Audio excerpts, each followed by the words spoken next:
Hello, my name is Albert Motivans, and I'm the head of data and insights for EcoMeasures 2030.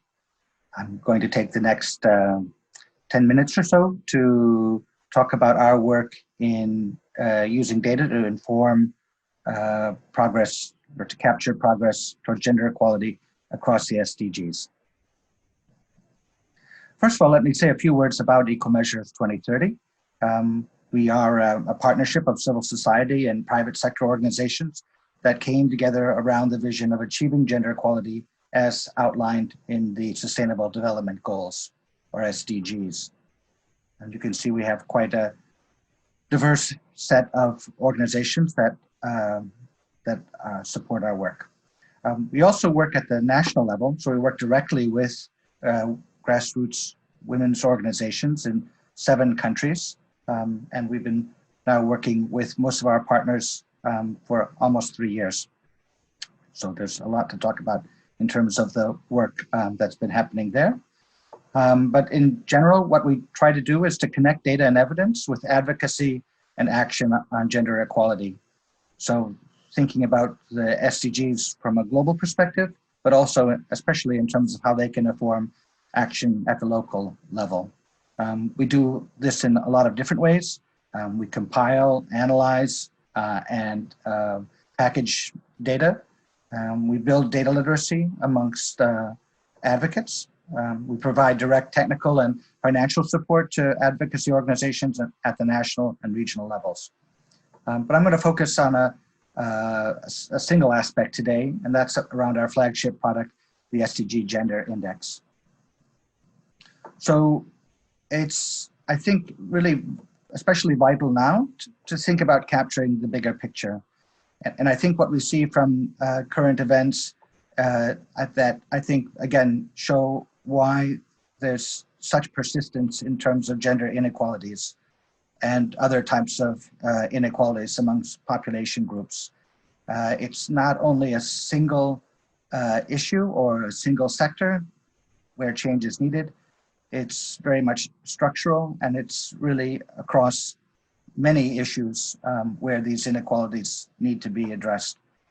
And I think having that bigger picture, across the SDGs is something that's really important for understanding those structural barriers and how they relate to each other across SDGs.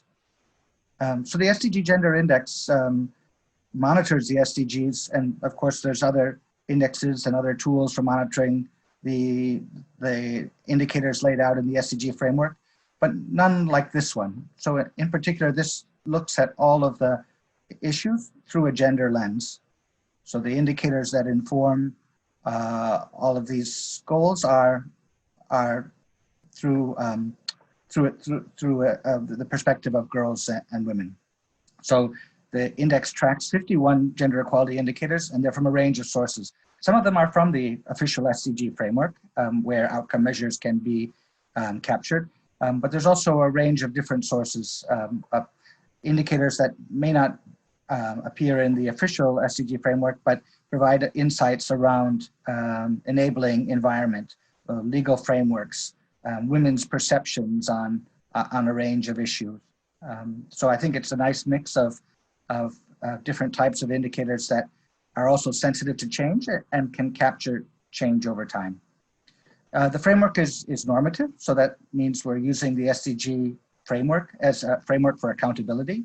The countries and the governments have signed up for the Sustainable Development Goals, and this framework helps to ensure that they're accountable or on track for addressing gender equality across these different issues. They're absolute measures, so we're not looking at the difference between girls and boys and men and women, but we're looking at the absolute measures relative to girls and women. And we capture the distance to the SDG targets. The index covers 129 countries and 95% of the world's girls and women. And it's released every 2 years. The next time will be in 2021. If you look at the figure here on the slide, it's showing then the different 17 goals. And you can see the little circles that are associated with each of the goals. That's the number of indicators that are represented that make up a sub-index. So when we think about looking at change within SDG 2 around hunger and nutrition, we're looking at three key indicators for girls and women. So there's a balance between including as many indicators as possible versus those which can provide a succinct picture of the situation. The indicators were selected through a very long process of consultation, which included surveys of policymakers, a global survey of gender advocates, and a number of local consultations in, for example, the countries where we have national partners. So the framework was driven by gender advocates, especially in terms of the selection of indicators. You can see that we're missing some goals. So goal 12 on consumption, 14 and 15 on life on land and life underwater. We would really like to fill those gaps, and we'd really like to explore gender equality in relation to those goals, and we believe it can be done.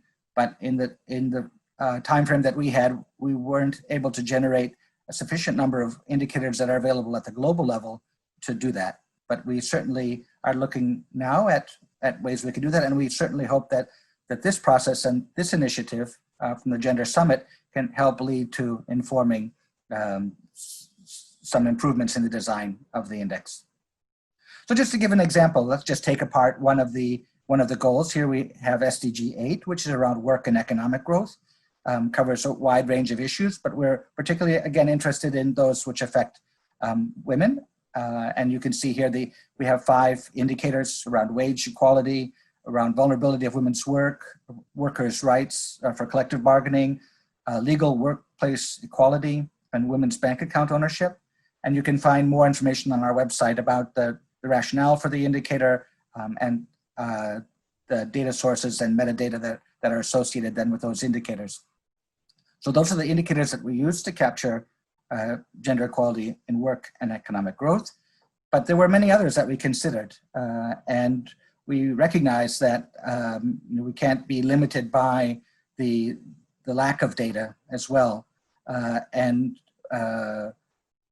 Even those looking at the UN frameworks themselves are saying that that it is not a majority of indicators that countries are even able to measure that are in the framework. So we really have to look at other ways, and again, building an agenda which we start to see developing around some of these issues like time use and unpaid care and domestic work, gender-based violence in and around the workplace, parental leave policies and others, which we considered, and where we highlight examples of innovative initiatives, but where we don't have global data at present. So going down to the indicator is very helpful, and we'll look a little bit at some of the results at the goal level and comparing across different goals, but also look at some of the indicators then that make up those goals, because I think that's where we find many of the policy levers and the important aspects of what's driving change in gender equality in a goal. But let's come back to the goal level, and this bar chart here in the blue is looking at the global scores by goal. So we have a score of 70, for example, in SDG 1 poverty, and we see that there's still a long distance for reaching the goal of 100. That's the kind of the target that we draw on. So a lot of countries are really only the world on a whole is on average is only about 3/4 or 2/3 of the way, to achieving gender equality according to these measures. So if we look at the very bottom, we have the global index score of 66. So about 2/3 to 100. But we also see that some of the goals are really off track. And for example, goal 17 around partnership, fiscal policy, public finance, around climate change, goal 13, around industry, infrastructure, and innovation, SDG 9, and then SDG 5 on gender equality are still even further away from achieving the goal. And we find that 40% of the world's girls and women live in countries that get a very poor score on gender equality. So that's a score below 60.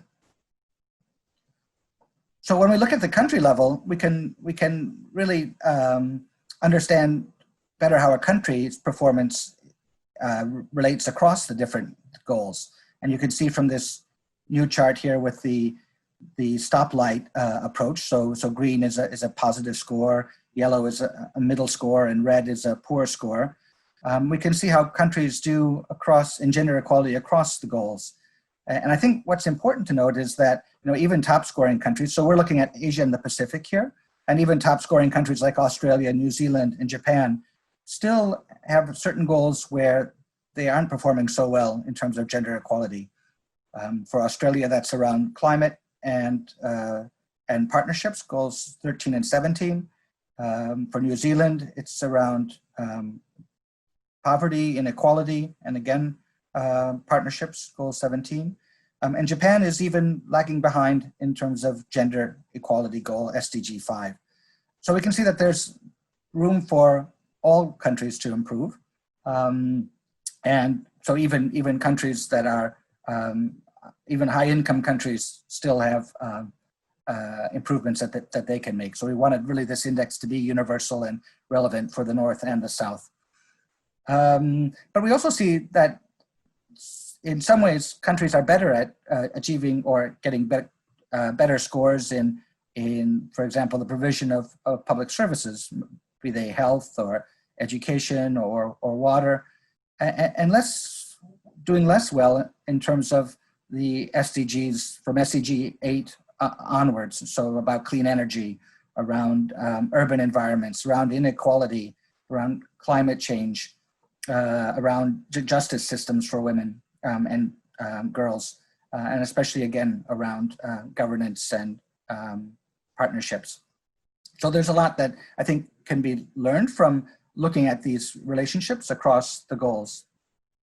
We can also look within those goals at the individual indicators and the relationships not only to the index itself, but also to look at the relationship between individual indicators and, for example, is progress on secondary school completion related to other indicators in the index?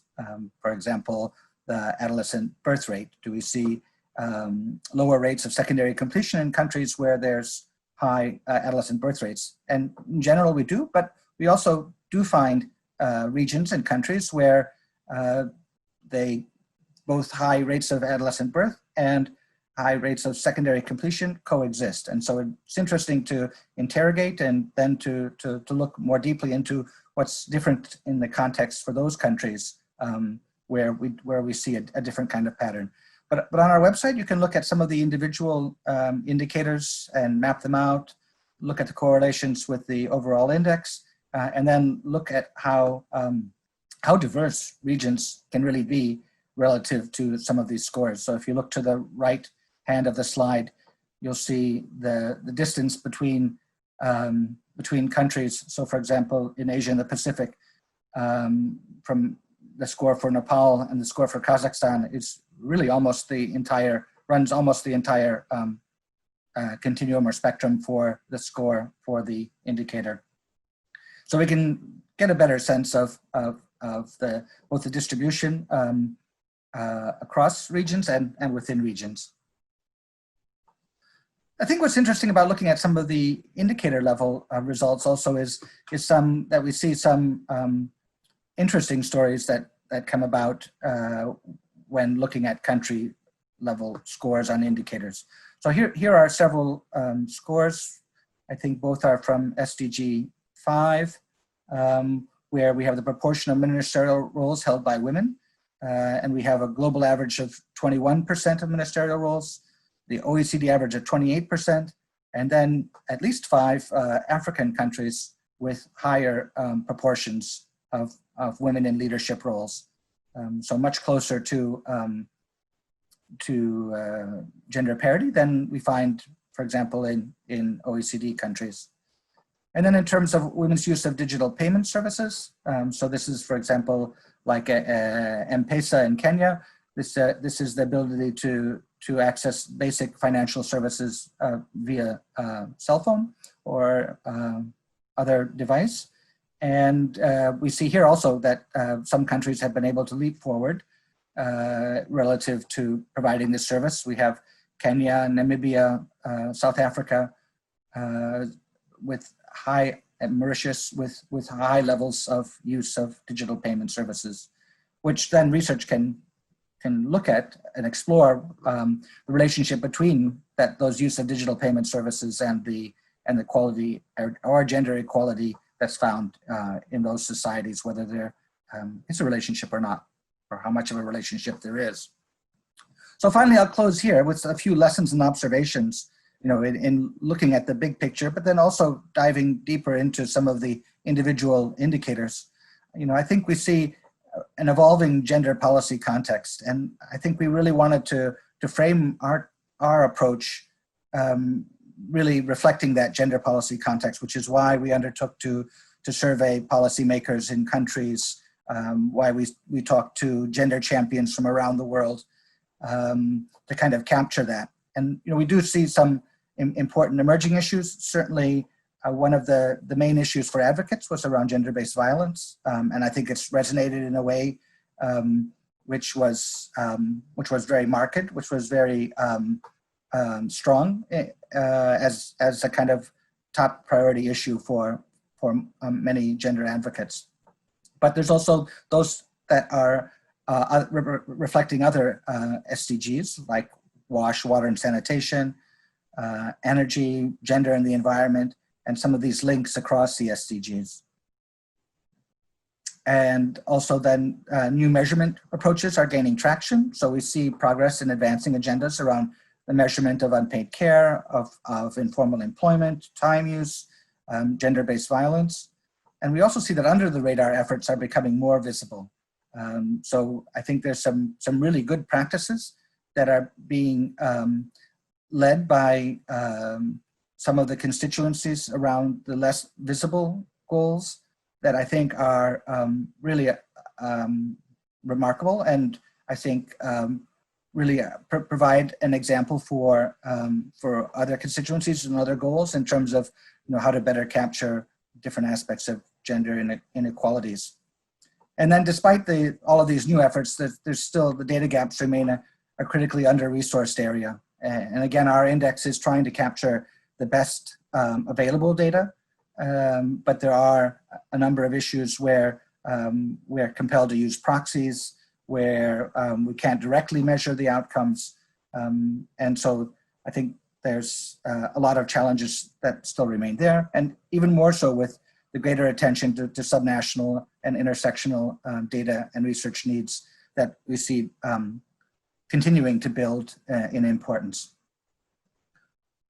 So I'll stop there, but please do have a look at our website and our data hub, where you can find a lot of this information. And if you have questions about accessing the data or the data sources or ways to use the data visualizations to compare across gender equality measures across goals, please, you're very much encouraged to contact us at these contacts. So thank you very much.